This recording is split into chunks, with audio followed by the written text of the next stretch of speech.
The 401k tax bomb. Why companies and business owners need to abandon tax-deferred plans. So imagine this. You go to a bank to get a loan. The banker has the check in hand and tells you all you need to do is sign his form. And he slides a blank piece of paper in front of you and says, "The good news is we don't need your money right now. When the time comes, I'll fill in the terms and let you know the cost of repayment then." Well, who would do such a thing? You, most likely. That's the deal you made with the IRS of all people. When you enrolled in a 401k or IRA, you signed a blank check and gave it to the IRS. Let me explain why partnering with the IRS in retirement is a horrible idea. Consider the following. IRAs and 401ks can cause up to 85% of your Social Security to be taxed. With tax-deferred plans, you not only kick the taxes down the road, but the tax calculations as well. Today, most people don't find themselves in a lower tax bracket once retired due to 4 reasons. Number 1, the kids are gone. You lost the best tax break available. Number 2, the house is either paid off or most of the interest is. You just lost the second best tax break. Number 3, you no longer contribute to an IRA or a 401k. There goes another tax break. And number 4, most give less to charity since their income is less. And they volunteer time instead of money since they have more of time. Losing these 4 best tax breaks often mean folks retire in a much higher tax bracket than expected. Perhaps the most important reason that deferring taxes is a really bad idea is because taxes are low today and will be much, much higher in the future. How much higher? For that, you'll need to know something about David Walker. On January 11th, 2011, David Walker, a CPA, appeared on national radio and warned the country. Based on our current fiscal path, the nation would need to double the tax rate or else go bankrupt. He based it all on a 4-letter word, math. So who is David Walker and why should we listen to him? David Walker was the Comptroller General of the United States, the head of the Government Accountability Office under George Bush and Bill Clinton. In short, he was the country's CPA. Since he resigned in 2008, Walker has been crisscrossing the nation, warning any who would listen. Here is the basis for David Walker's warning. Let's begin with Social Security. Social Security was put into law in 1935. At that time, there were 42 workers contributing for every 1 person receiving benefits. At that time, life expectancy was only 62 years old, and the benefits began at age 65. The government expected only a few to even receive benefits, and only for a few years at best. Today, that ratio has fallen to 3 to 1, and now we're living longer, and Social Security has become a pension, something it was never intended to be.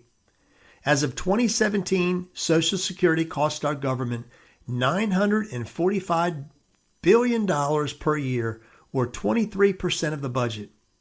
And with soaring healthcare costs, Medicare too is in crisis. As of 2017, Medicare is costing us $590 billion a year. By 2030, Walker estimates that 92% of every tax dollar will go to pay just 4 programs: Social Security, Medicare, Medicaid, and the interest on the debt.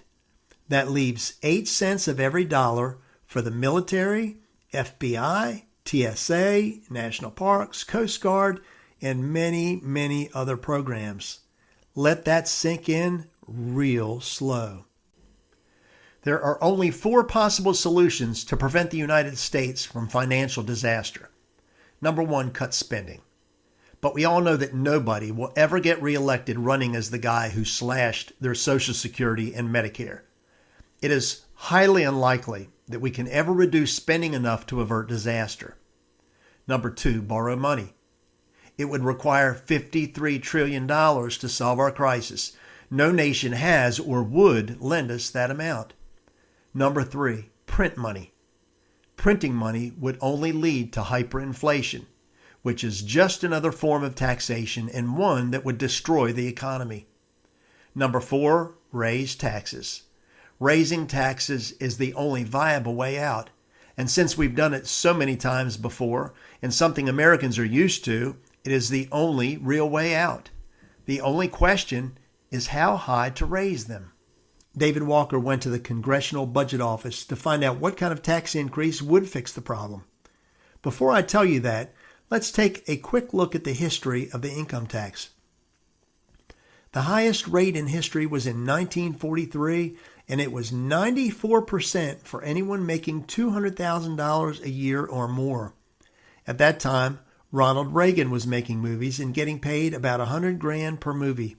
He never made more than 2 movies a year because anything over that went to the IRS and the state of California.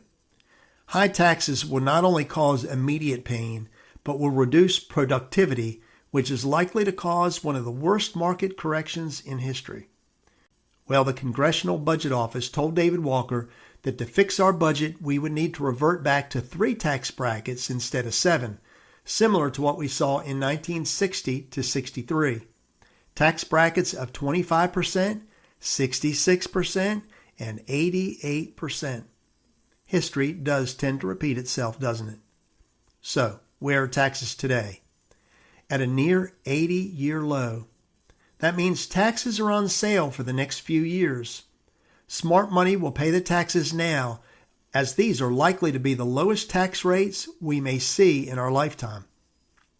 And deferring taxes when taxes are low is suicide, as taxes have only one way to go, and that's straight up. With our debt and spending out of control and Social Security and Medicare in disrepair, experts told David Walker that they foresee an all but unpreventable and unprecedented time of crisis to strike within the next 10 years. And all we need for this crisis to boil over is for Congress to do one thing: nothing. Here is a great way to describe how Congress is dealing with this problem. Remember the Roadrunner cartoon? There was a show where Wile E. Coyote was back at it building Acme bombs in an Acme shed. The Roadrunner slid the shed onto the railroad tracks. Wile E. Coyote never realized his risk until he heard the train whistle blow. He looked at the train. He looked at the tracks. He looked at his explosives. And then he pulled down the window blind. And you know what happened next. This is the very same action that our Congress is taking today, ignoring the oncoming disaster. If you're not convinced of jacked up high tax rates, well, there is an even clearer indication of what lies ahead: the election. Just look at how 20 candidates want to spend money like there's no tomorrow.